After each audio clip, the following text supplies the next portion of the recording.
یہ غلطی آپ بھی کرتے ہوں گے۔ جی ہاں، سورۃ الاخلاص کی پہلی آیت بہت سے لوگ غلط پڑھتے ہیں اور انہیں احساس بھی نہیں ہوتا کہ معنی بدل رہا ہے۔ اللہ تعالیٰ ارشاد فرماتا ہے، قُلْ هُوَ اللَّهُ أَحَدٌ، تم فرماؤ وہ اللہ ایک ہے۔ یہاں لفظ ہے قل قاف کے ساتھ، اس کا مطلب ہے تم فرماؤ، کہہ دیجئے۔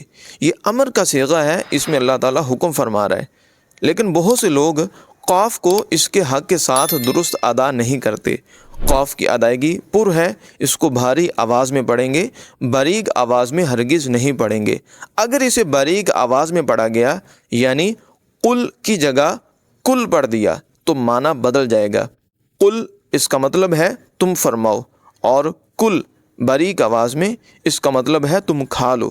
ذرا سوچیں کہ اللہ تعالیٰ کا حکم ہے تم فرماؤ وہ اللہ ایک ہے، اور غلط ادائیگی کی وجہ سے مفہوم بن جائے گا تم کھا لو وہ اللہ ایک ہے۔ معاذ اللہ، صرف آواز میں معمولی سی خرابی اور معنی کتنا بڑا بگڑ گیا۔